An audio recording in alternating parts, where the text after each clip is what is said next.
Hello, this is Ray Varner, class of 2010. I'm here in Ashland, Virginia, in the McGraw-Page Library on July 15th, 2011 with the Living Legacies Oral History Program, and in particular the Women of Randolph-Macon Oral History Program. And the interviewee for today is Eloise Piccolo, class of 1945. She was known as Eloise Goddin at her time here at Randolph-Macon. And Kim Dutton, class of 2011, from the library is here today. And then Claire Stevens and Sarah Hendricks from the Development Office are also here. All right. Hello, Eloise. Hello, Ray. All right. The first question I want to start is an easy one. So where did you grow up? In Ashland. So how long has your family always lived in Ashland? Yes. Or? Yes. Sometimes in Hanover County, but ever since I was born, we lived in Ashland. So for my generations. parents were born in the county. Oh, okay. Okay. So what was your connection to the college? Did your parents know about it, or how was it? Well, of course, in a town as small as Ashland and with a college here, you're bound to know about it. And when I came along, finishing high school and ready to go to college, it was just, 1942 is when I graduated from high school, so we were just beginning into World War II. And funds were a little slim, and the whole world was different than it is now. So my choice was to go to a local college where I could be close to home, expenses would be less, and I would get an excellent education knowing the reputation of Randolph-Macon. So, as we all know, Randolph-Macon at the time was strictly for men. Yes, yes. So why did they let you go to school? Well, it was strictly for men, except the girls of Hanover County were allowed to come as day students. They had no dorm facilities, but we came as day students, and that had been going on for quite a few years before I started college. There were girls, probably I could count on my fingers, that had graduated, but they were all day students and local. So when I came, I guess there were probably maybe 5 of us who entered in my freshman year. Was it common for girls just to take classes, or did they normally go all the way through? Did they get their degrees? Oh, no, they got their degrees. Okay. I imagine possibly some did take classes. I don't know about that, but the ones I knew, stayed through and got degrees. A couple of them I can remember who dropped out for various reasons, but it was not just a matter of sitting in on classes. Mm-hmm. So you said that you were looking maybe at other local colleges? Were there some other local colleges on your... Well, there was Mary Washington in Fredericksburg, and Longwood at Farmville. I think it was then called Farmville State Teachers College. But all of them required... dorm facilities and much more expense. And, it was just more practical for my family and financial resources to come here. Was there any type of interview process to getting in? At that time, I don't recall that there was. I did finish pretty high up in my high school class, and maybe that was taken into consideration. I was second, I believe, salutatorian. Anyway, rules were very, very lax then. They were happy to get a warm body, and the tuition, because Randolph-Macon was really, with the war, so many of the boys were being drafted, and the enrollment just plummeted. So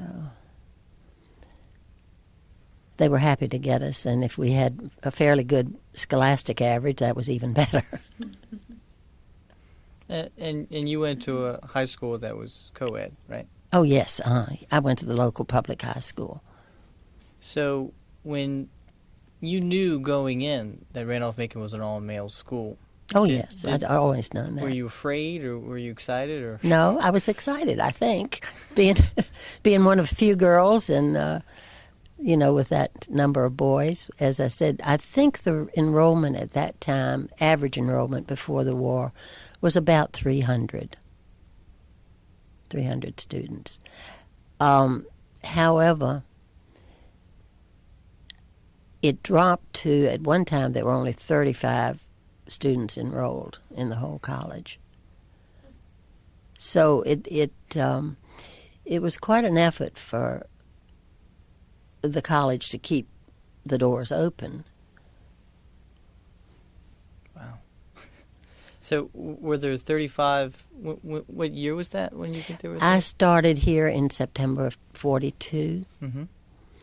and I graduated in August of 45. During that time, they had summer school because of the extreme circumstances that the country was in, and a lot of people wanted to get as many classes in as possible. So I attended, although I don't, now looking back, I wish I'd just gone right on the 4 years regular, but I did go to summer school, and so I finished in 3 years. Finished in August of 45. So you lived at your home Mm-hmm. while you were Yes, here? rode my bicycle to classes. Even in the summertime. Yeah, It's hot. that's right. But I think there were only about 3 or 4 cars on campus that were owned by students. I mean, the cars were just, you just rarely heard of a student owning a car.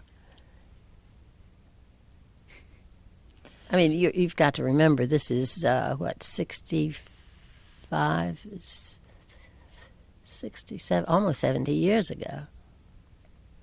They were rationed cars. Gas was rationed as well, that's right. Did you, as an 18-year-old, did you get rations for your parents? Oh, Or were you yes. dependent on your parents? They took care of the. I lived at home, and they took care of all the rationing books and the coupons. But it was allowed that I was, and I was an only child. But yes, I got the sugar, and I don't know about the gas, to tell you the truth. Can't remember that. So what kind of activities did you do on campus? Were there any clubs or anything like that? Well, there were no sororities, but there were, I believe, 6 fraternities of the ones we have now. And we were called Little Sisters instead of, having a sorority. We never had that, but we were Little Sisters if we dated, boys of a certain fraternity. We were a little sister of that fraternity. And the way that Randolph-Macon stayed open financially is, and Dr. Moreland has to take credit for this, he, and I'm not sure exactly what roads he went through. I know his wife's brother was a representative in the House, and that may have had something to do with it. But they were able to obtain permission to have a unit on campus called the ASTP, which stood for Army Specialized Training Corps, ASTP program, Army Specialized Training Program. And a certain number of soldiers were sent to Randolph-Macon, and they had, what was called the Commons Club then. It was a non-Greek organization, and it was located, I know there's a fraternity house up there at the end of College Avenue, the last fraternity house before you get to the railroad. Is it Pike still? SIGAP. It is. Well, anyway, that Commons Club building was located at that property, and that was made command headquarters for the Army, and we had a colonel and a couple of lieutenants and a major, and a staff of about 5, but it was a regular Army base. And, of course, being freshmen and girls and Army, we thought that was, that manna from heaven had just dropped on campus, And we often gathered over at the athletic field they had a regular programs as they do on a regular Army base, as far as taps and formation at the end of the day. And often the girls and other town people would go over and sit on the bleachers and watch that formation. It was different and interesting, and we didn't have a whole lot to take up our time as far as entertainment. And that was one of our daily activities. A lot of the boys from ASTP dated town girls, and there were 3 or 4 marriages that came out of that, too. But the boys had some military-only classes. They had their own Army professors, teachers, and some they attended classes with the civilian students. But most of their classes naturally were things such as math and the science classes, not so much, your language and history and that sort of thing. So you were able to take any class other than those military classes you were able to take? Oh, yeah, I could do any curriculum. I had advisors, just like I'm sure you all do now. Yeah. And I majored in biology. And were there limited, if there were only 35 students or however many, were there limited course offerings? Or did the I'm schedule sure sort they of- were not near the course offerings that they are now. Didn't have, near the professors. But from 1940, do you think the schedule in 1943 was similar to the schedule in 1940, i.e.? Oh, yes, I think so. Was still the range? Yes, was it yes. just that this is all that's offered? No. In fact, they offered the same number of classes, I think, and sometimes classes only had 2 or 3 students in them. I went to many classes that were just, 3 or 4 students. And then there were others that had 20 or so. Were you often the only girl in your classes? Sometimes, but most of the time we had 2 or 3. How did I guess the boys at that point were used to girl day students? Yes. They just treated us just as sisters and with respect, and we just interacted just like boys and girls do now, I'm sure. Yeah. How about the professors? They just got used to calling, they would say, well, of course, some of the professors I'd known since I was a child living here in town, because they had the same professors for a long period of time, usually. I mean, they were here to stay. And they often called me Eloise, but in the classroom they tried to say Miss Goddin.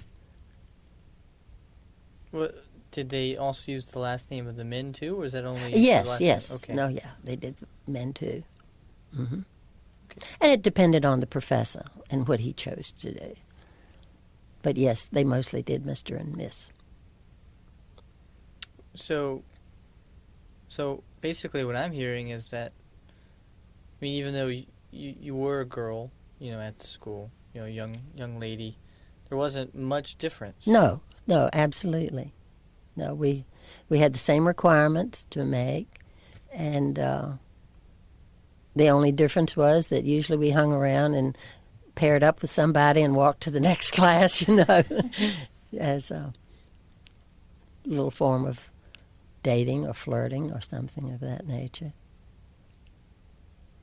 So would most of the men, did they still, I guess at that time, would they take the train up to Mary Washington or anything like that for girls? I guess they did. I really don't know. I know we had big dances a couple of times a year, and most of the boys invited girls from the other colleges down for the weekend, and I imagine they did take the train. I'm just not sure about that. So very few people had cars. Mm-hmm. So would the Would the men at the college date the town girls? Yeah. Mm-hmm. Yeah, there were a couple of marriages that took place after the war, or maybe during the war, I guess it was. They did not go to college, but the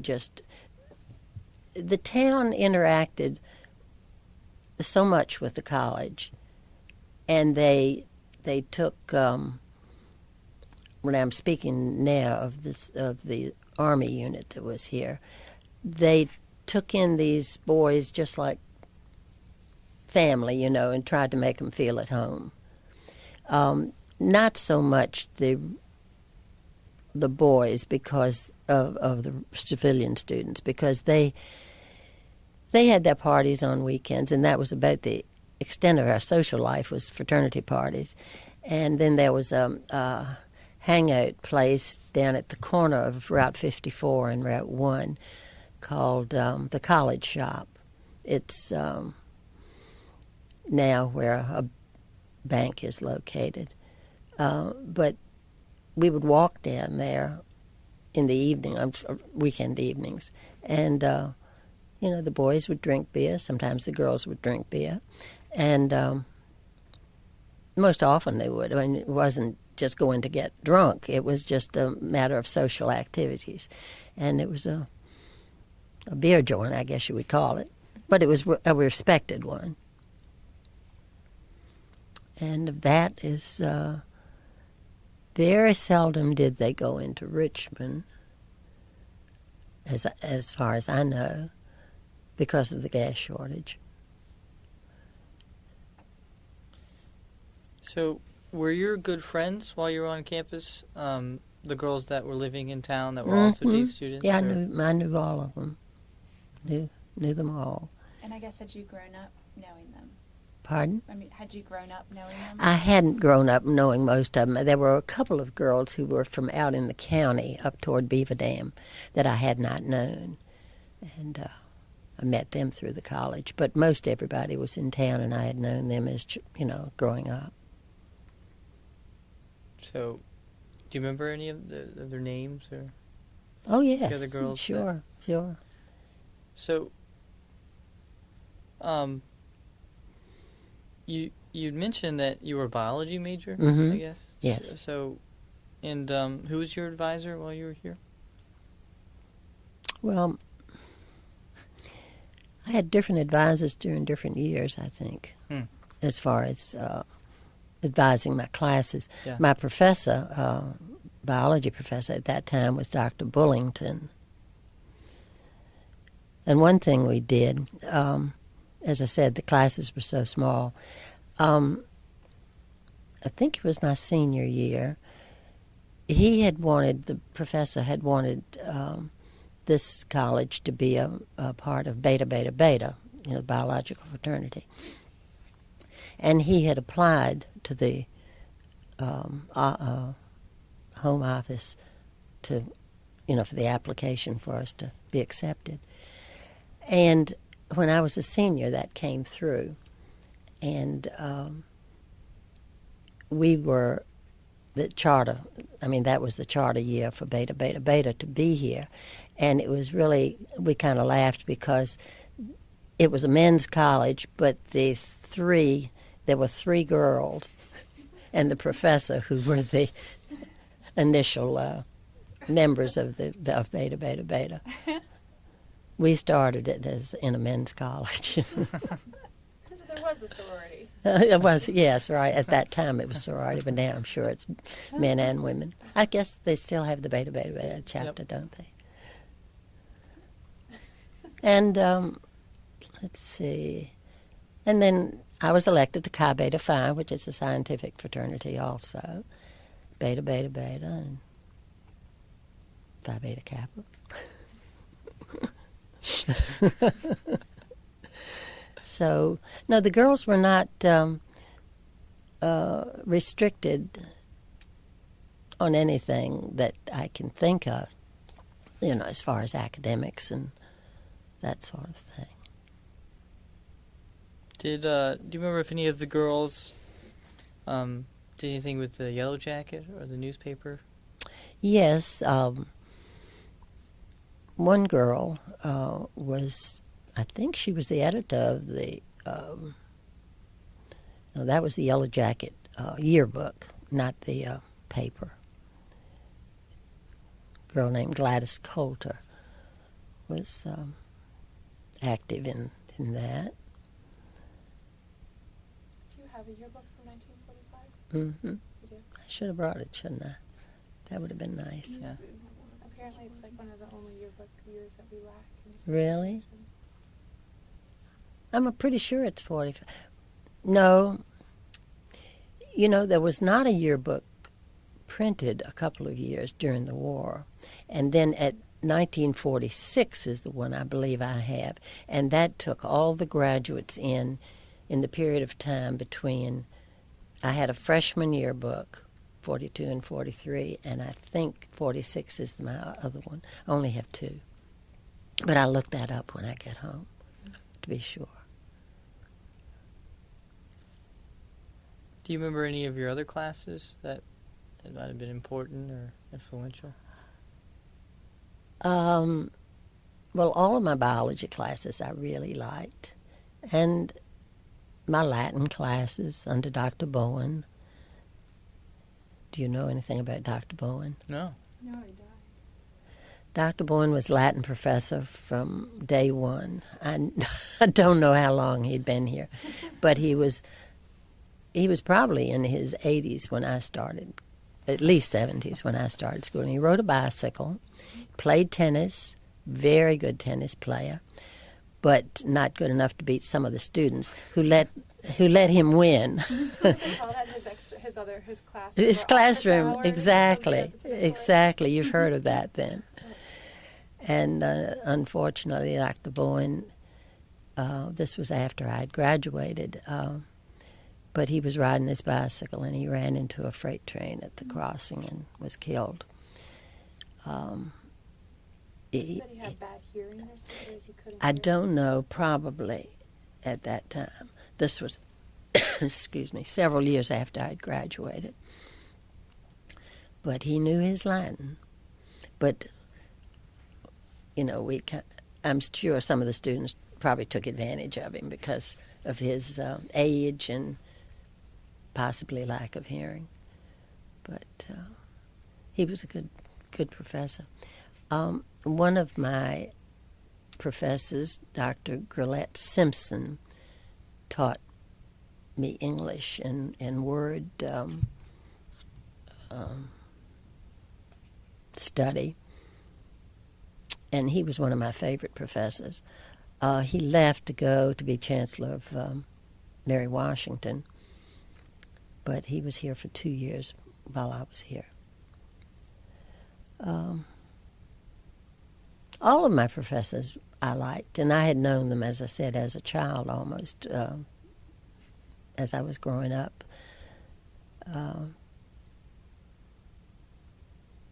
So the professors tended to be in the community in Ashland? Yes, yes. So they would live around here? Yeah, they lived, all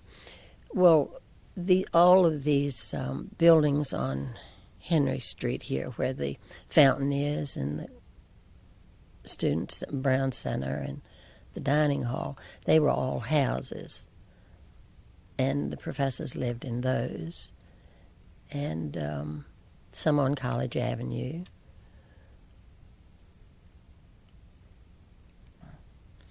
So what did you do after you graduated? Well, my plans were to go to graduate school, but I was to work for a couple of years, to accumulate some money. And I did. I worked in a dental office and met my husband and never did get to graduate school. I raised 4 children instead of going to graduate school. So what was your reaction when you heard that the college had gone co-ed?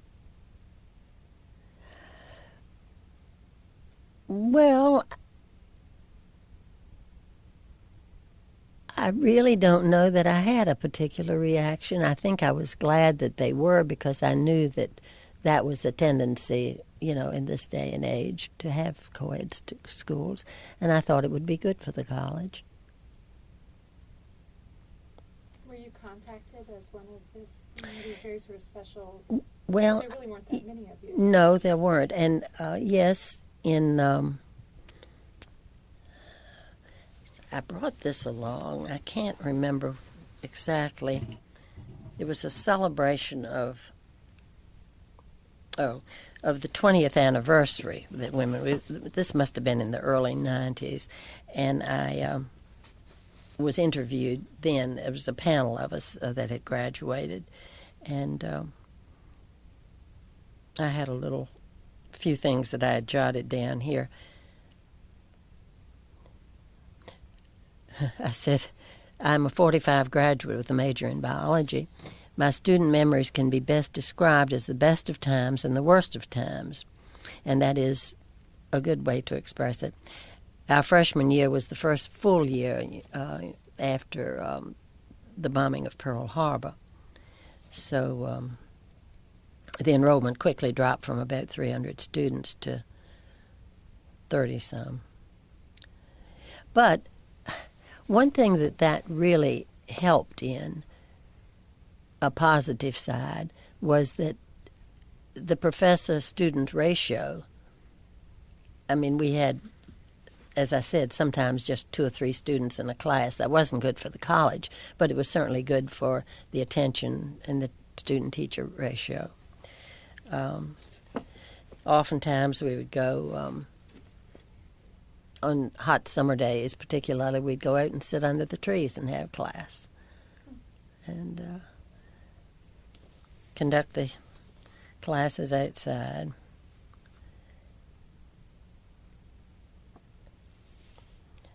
But I'm speaking here of Randolph Macon struggling financially, during that period. And this explains about the ASTP unit. The Army approved Randolph Macon as a base for the Army Specialized Training Program. And already the town had become accustomed to many troop trains passing through on the RF&P tracks. And, at that time there was no air conditioning in trains, and all the windows were up, and the soldiers and the sailors were hanging out the window and waving to people. And it was such a patriotic war that, the town people would wave and sometimes call out words of encouragement to them and that sort of thing.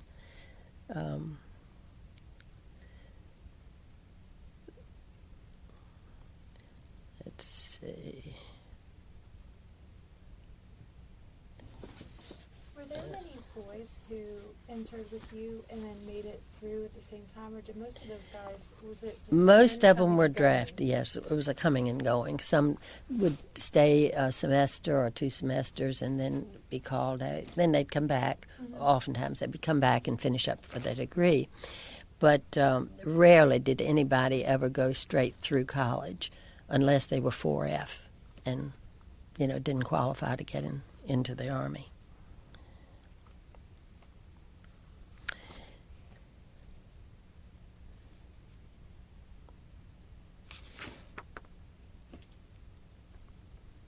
And I say here that girls were included in most all of the campus activities.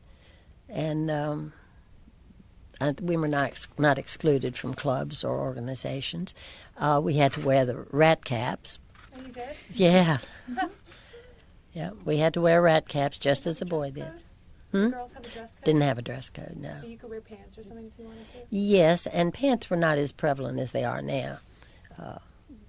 And jeans were something that you just didn't hear of. But skirts and sweaters were mostly, what we wore. Were you allowed to go into the dorms? Not to the dorms, no.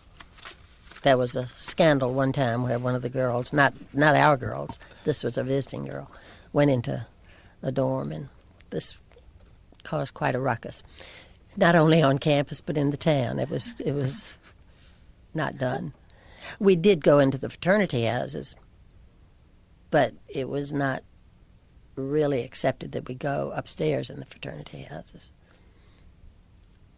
Mm-hmm. And most of the time we went to the fraternity houses was on party night. Weekends we'd go. When your dates would pick you up, do they have to come and ring your doorbell? Oh, and go yes. through your father and. Well, I didn't go out with anybody they didn't know, I'll tell you that. And you mentioned women would come, from other schools for Yeah. the dances, and there was this one particular scandal. Where were the women who were not from the town supposed to stay when they came? They had certain homes, certain people had like a rooming house. I mean, it wasn't that they had a rooming house all the time, but during the college weekends, they would open up their spare rooms to certain girls. And after I graduated and married, I kept some girls from time to time that came for party weekends. That's great. That's amazing. Kept them on their toes. Yeah, that's right. Were there curfews? I mean, could you be at the fraternity house at midnight? I mean, Yeah. I don't recall that there were curfews other than those imposed by your parents. Which are probably stricter than anything the school would. That's right. What did the campus look like? What did it look like? Do you recall? Basically, of course, the layout was the same, and we had fewer buildings like the dorms that have been built and classroom buildings. We didn't go over where Fox Hall and Copley Hall, is that the one next? They were not there. Was that forest This- or field? That was a house. They were houses, homes. Mm-hmm. Homes.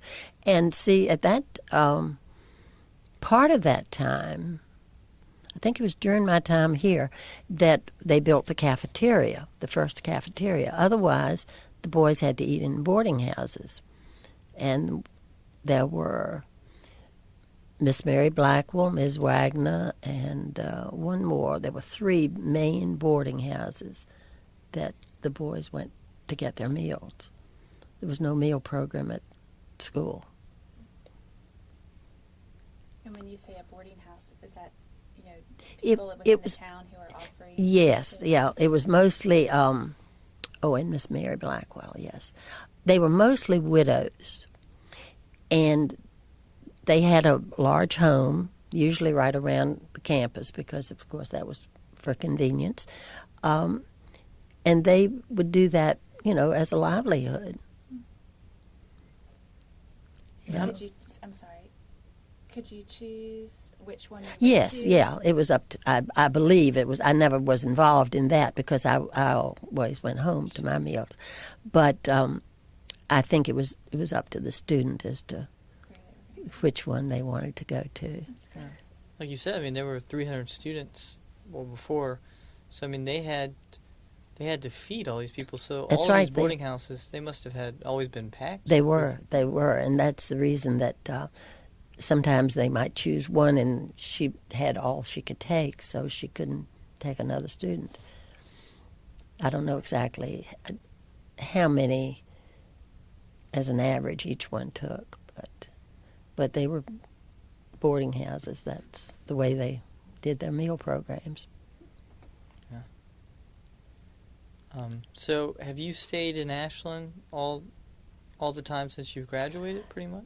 Yes, I have. I've lived here. Mm-hmm. So how have you stayed in contact with the college? Have you done any events or anything? Well, yes, I've been on several committees, and I was president of the Goddin Society, which was formerly known as the Old Grads, and I was on the board of the Alumni Association. When do you during graduation do you walk out with the Goddin Society? I didn't last year because of a health issue I had. But I mean, this year and last year. But I have done that, yes, but I usually attend anyway, because the speaker is usually a very interesting person, and I usually know somebody in the graduating class. So I'm assuming you're pretty much the only woman that normally is part of the old grads? Yes, we did have another one, Patricia Custer Jackson, but she passed away a few years ago. She was on the board, and she did quite a bit in keeping in touch with the college. There is a lady up in Beaver Dam who was in a year prior to mine that would usually come to the graduation reunion weekend, but I didn't see her the last time. This was the first year that I've missed ever since we started having reunion weekends, which, how many is that? Like 40 probably. And I've been every year. In fact, I got the prize for the most attending for so many times that I told Susan to please give it to somebody else. That's great.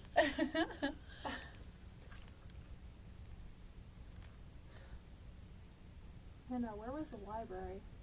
The library was at Peel Hall. Okay. Mm-hmm. Where was biology? Biology was over in the Pace building where the art gallery is now. No, it wasn't. That was chemistry. Excuse me.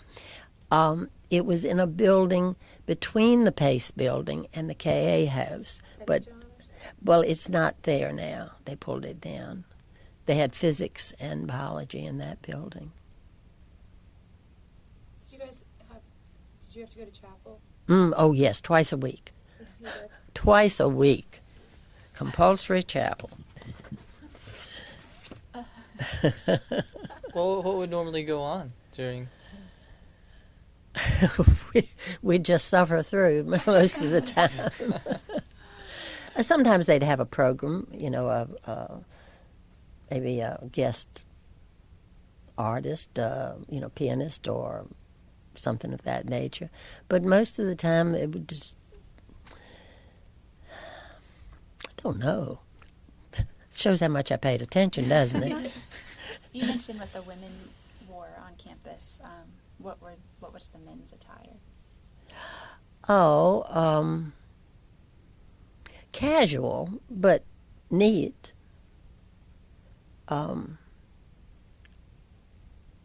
Not shirt and tie most of the time. But, they had on khakis and just a casual shirt. And as I said, girls were mostly sweaters and skirts, saddle shoes, and socks.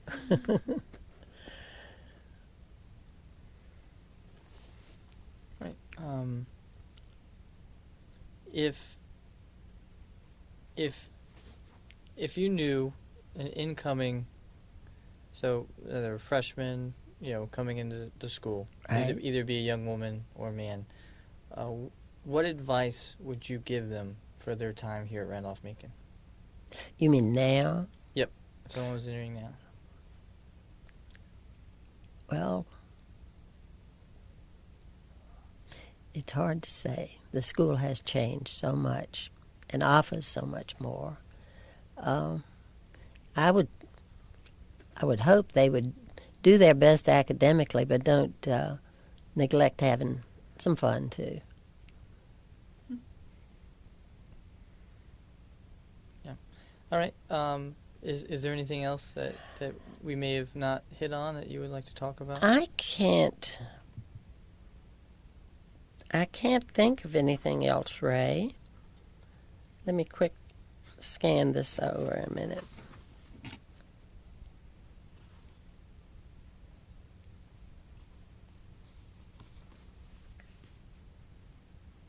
Did your children consider Randolph-Macon? No, they didn't. I think they thought it was too close to home.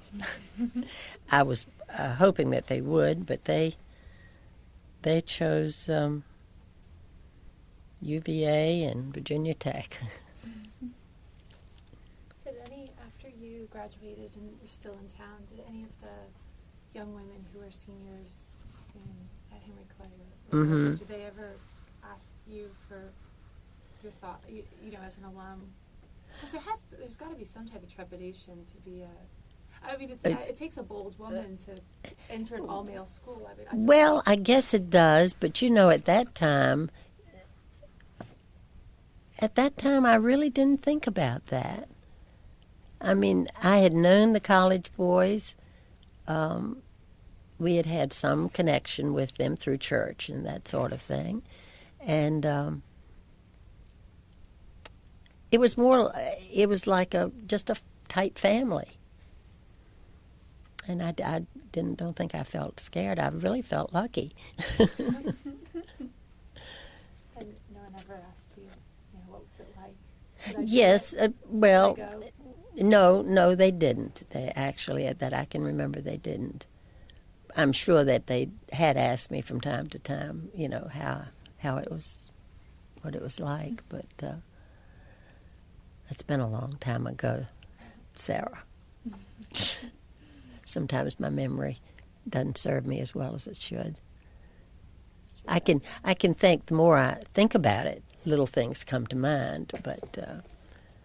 Did you say that your husband had gone here as well? Yes, he was here, and then he went on to medical college, pharmacy school. And what we did, he opened his own drugstore here, and we had that for about 27 years. So were you here at the same time, the two of you on Camp Randolph-Macon? No, he came after I had graduated, just after I had graduated, because he'd been in service. Was your drugstore the one that's maybe like where the equestrian shop is? Uptown. In Ashland? Yeah, it was in Ashland, but it was down on England Street. Do you know where the... it's called... He bought it a couple of years ago and changed the name. Ashland Town Center, I think it is. It's on England Street, just on the before you get to the police station. Oh, okay. Yeah. Okay. There's no drugstore in there now. We sold it in... we sold it to Dick Workman in 83, I believe it was. And it was called the Hanover Pharmacy. And he continued to operate it for right many years. And then he sold, and it just went out of business.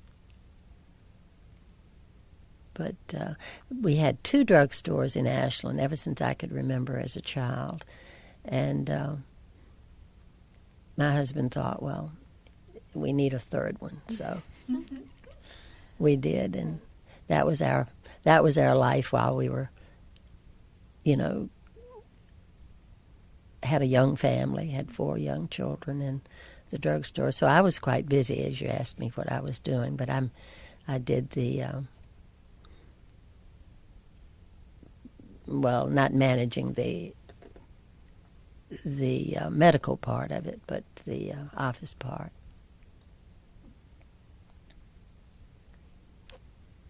Right. Well, thanks for your time. I guess that's all we have. I hope I've offered a few things. Oh, you have indeed. It's wonderful. Thank you. I wish I could do more, and I'm sure when I get home I'll think of a dozen things that I wish I had said. If that's the case, we can reschedule and add some stuff. But I don't think of anything right offhand. This 20th anniversary, which it was a neat thing. I'm a saver, pack rat sort of, and it was this program that I saved, 20th anniversary of women at RMC, and it was over a weekend, I believe, and some of us, there were 5 or 6 of us here who were invited to speak. I was committee co-chairman, so I was the first one. And the next was Dr. Dorothy Jones. She was a local lady, and she finished in 1932. She was in the Women's Club of Ashland? Yes, yes, yes. She was, as I am. That's a wonderful organization. But Dorothy taught. I think she was chairman of her department at Winthrop College in South Carolina. And when she retired, she came back here, and she was active in Randolph-Macon's activities as well.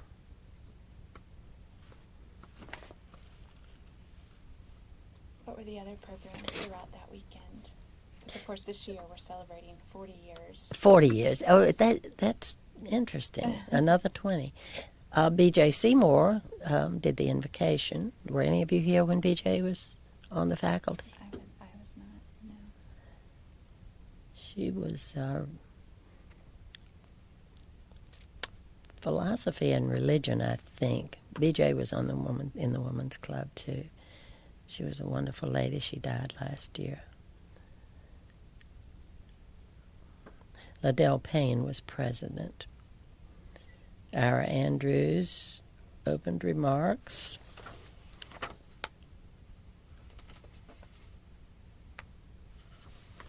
I don't know whether you'd like to take a look at that or not.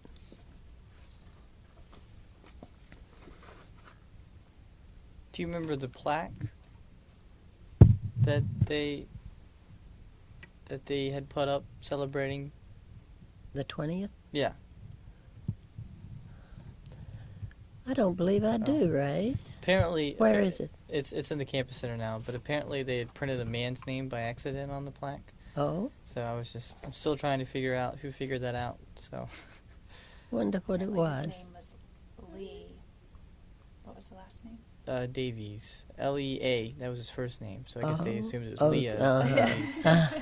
So on the plaque they have removed one name, but there's a little blank because, Right. it's Oh, a plaque no, I celebrating don't women. recall that. It's sort of funny.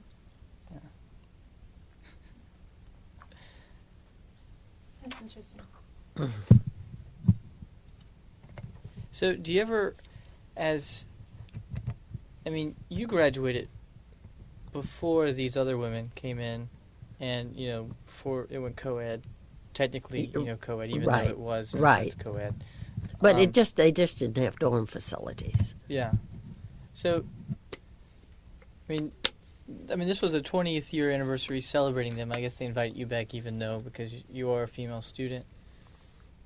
Or... Yes, and they invited some people older than I was as Mhm. well. A couple of them had graduated earlier years.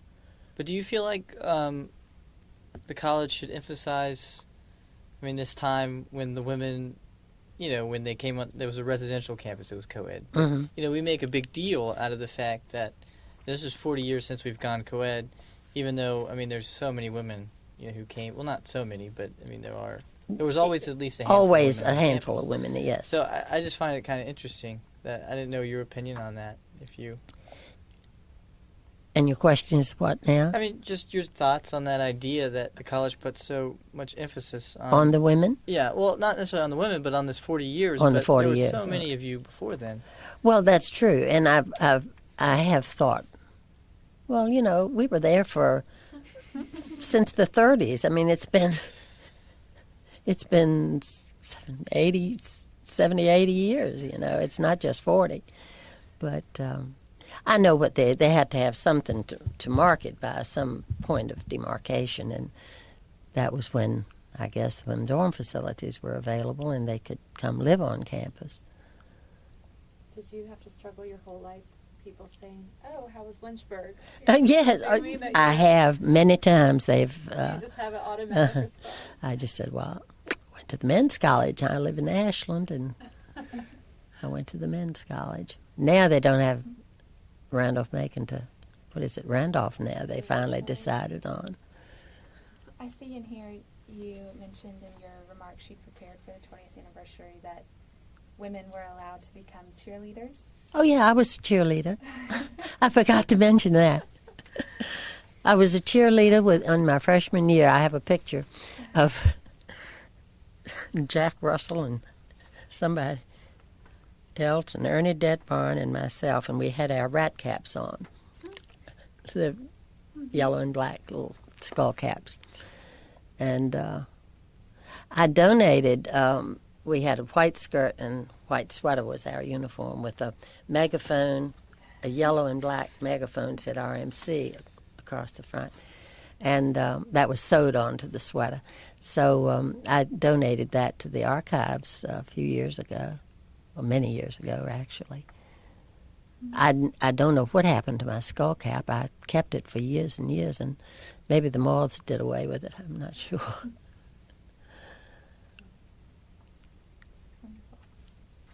Do you remember, did they still have homecoming queens Yeah. back then? Oh, yes, that was a big deal. So, were there any ever day students who were elected, or was it No, normally... mostly the homecoming queens actually were like the president, the male president of a fraternity. His date was often, as I recall, I think it was his date that was homecoming queen, or in the running for homecoming queen. Then I don't know how they chose out of the 6 fraternities the girlfriend of the president of each one. Mm-hmm. But mostly they were not local girls. That's when a lot of local girls really felt the sting. When big things came up, the boys invited their real girlfriends, not the town girlfriends, townies as they called them, us. But they invited their girlfriends from home that were usually at another college. But yes, that was a big deal. Is this, did they have Camptown races while you were here? Well, I don't know. I don't associate Camptown with the college, so I just, I guess they did. I know they had Camptown races when I was married and had a young family, because I know one year my husband went with male friends, and I had to stay home with the children. And then I think their Camptown races came into a little problem, and they had to stop them for a while. Mm-hmm. Did you and your husband get married while he was still a student or after he graduated? No, we got married this summer between Randolph-Macon and medical college. So before he started pharmacy school, yes. So I went through pharmacy school with a young baby and a husband trying to work and be a father and be a husband. But it worked out. Sure. Well, thank you. Well, So you're much. welcome, and It was amazing. I'm glad to meet you all and learn a little bit more about what y'all are doing over here.